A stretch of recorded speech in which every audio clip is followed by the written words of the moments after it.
Jusqu'à 9h, Good Morning Business. Et à 7h21, je suis avec Olivier Nataf, le président d'AstraZeneca France. Bonjour Olivier Nataf. Bonjour Christophe. Merci d'être avec nous ce matin avant de voir le président de la République tout à l'heure, Emmanuel Macron, à 17h avec les autres patrons de l'industrie pharmaceutique. On va parler des annonces du président. Mais déjà, un mot quand même sur le vaccin anti-coronavirus, parce qu'il y a urgence. Vous avez vu que la Chine, la mairie de Pékin, qui dit que la situation est extrêmement grave à Pékin ce matin avec cette résurgence de l'épidémie. Et AstraZeneca, vous serez peut-être les premiers à proposer un vaccin au monde. En tout cas, vous êtes rentré en phase 3 grâce aux recherches notamment menées à Oxford. Et vous avez signé avec l'Europe la livraison de 400 millions de vaccins. Est-ce que vous serez les premiers ? Alors nous sommes partis pour être les premiers. Je crois que ce qui est important de souligner dans ce que vous venez de dire, c'est que c'est un partenariat avec Oxford. Donc c'est la puissance des partenariats publics-privés dans cette période assez exceptionnelle. Et puis ensuite c'est un accord de principe avec des gouvernements d'Europe, 4 gouvernements d'Europe, de l'Alliance inclusive pour les vaccins. Et je crois que les mots ont un sens et sont importants. Alliance inclusive. Donc ce sont 4 gouvernements qu'il faut vraiment reconnaître pour leurs efforts et leur rapidité à obtenir cet accord de principe pour pouvoir fournir un candidat vaccin. Donc tout ça c'est potentiel, hypothétique, à l'ensemble de l'Europe. D'accord. Alors c'est là sur la France. Oui. Les 3 autres. Les Pays-Bas, l'Italie et l'Allemagne. Il faut les citer. Et donc, il faut les citer, les ministères de l'économie et de la santé qui ont effectué un travail vraiment remarquable, un travail de dialogue de qualité, d'exigence aussi, qui nous a permis d'aboutir à cet accord. Alors attention, parce qu'on n'est pas dans les effets d'annonce, d'ailleurs vous êtes très prudent. Ce qui est sûr, c'est que vous êtes en phase 3, oui. Que vous allez tester combien de patients d'ici l'automne ? Alors la phase 3, c'est quand on est sur une phase où on peut inclure beaucoup de patients. Donc il y a d'abord une phase 1 qui a été effectuée en Angleterre sur 1 millier de patients.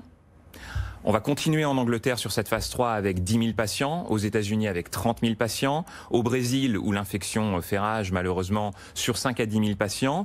Donc à l'automne, nous aurons plus de 50 000 patients qui pourront donner des résultats, enfin les études donneront des résultats d'efficacité qui seront positifs, qui seront négatifs, mais en tout cas qui seront crédibles.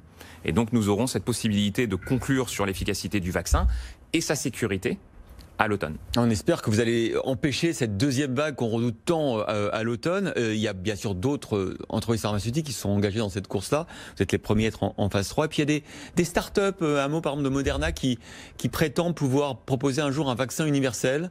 Vous y croyez, vous, à ça ? Alors il y a différentes technologies. Donc Moderna en a une qui est différente de celle du vecteur viral que nous on utilise. Il y a des technologies plus classiques où on fait de la culture du vaccin à partir de l'œuf, par exemple.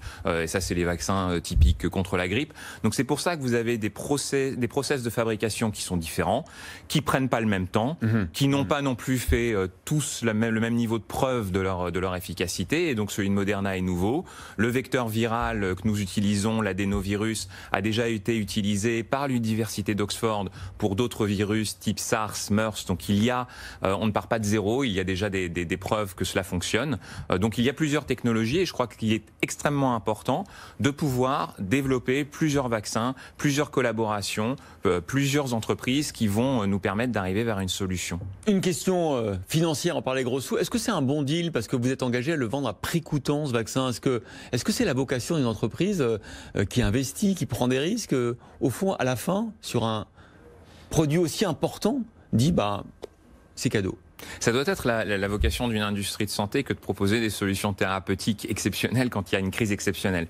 Donc je crois que c'est le principe du prix coûtant, le principe de ne pas faire de profit pendant cette période exceptionnelle. C'est un principe de responsabilité. Et c'est pour ça qu'on a le devoir et la nécessité de faire ce type d'accord de principe avec différents gouvernements. On en a un avec le gouvernement américain, avec le gouvernement anglais, avec des organisations internationales comme l'Alliance globale pour les vaccins. Et puis donc maintenant avec 4 pays d'Europe et qui va s'étendre à d'autres pays d'Europe et la Commission européenne. Je rappelle quand même que vous investissez près de 6 milliards de dollars par an dans la R&D. Oui. C'est 27% de votre chiffre d'affaires. C'est ça. Et là, vous faites une croix sur les profits, sur ce vaccin. Sur ce vaccin. Bon, ok, écoutez, tant mieux, mais enfin bon, voilà.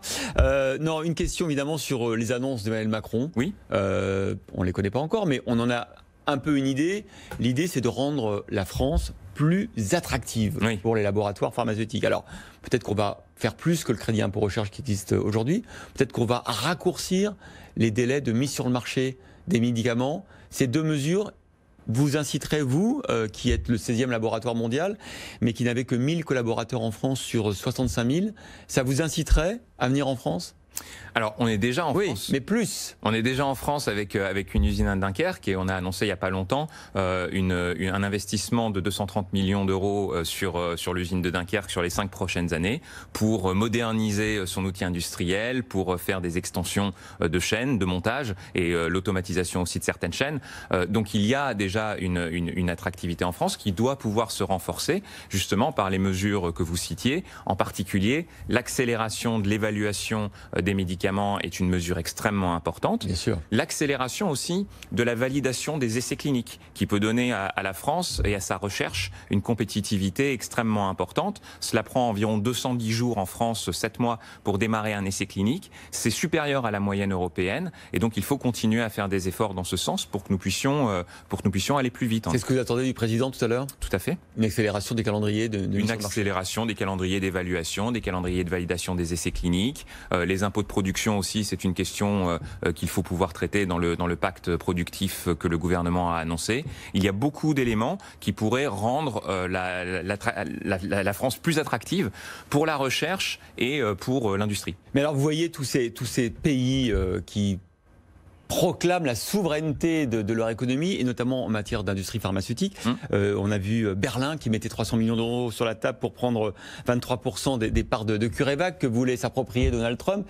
Vous qui êtes un groupe mondial, vous qui d'ailleurs avez forcément une stratégie mondiale, quand vous voyez tous ces États réclamer une relocalisation, du coup, qu'est-ce que vous allez faire ? Parce que vous ne pouvez pas relocaliser partout. Non, vous l'avez très bien dit, on ne peut pas relocaliser partout. Il y a, je crois, environ 194 pays qui sont enregistrés à l'ONU. On ne peut pas avoir une usine de production pour tout dans chaque pays du monde. Donc ce qu'il faut, c'est continuer dans ce sens des collaborations avec les gouvernements et avec différentes entreprises et des fournisseurs pour les produits de santé. Et il faut aussi des investissements, en ce qui nous concerne, à l'échelle européenne.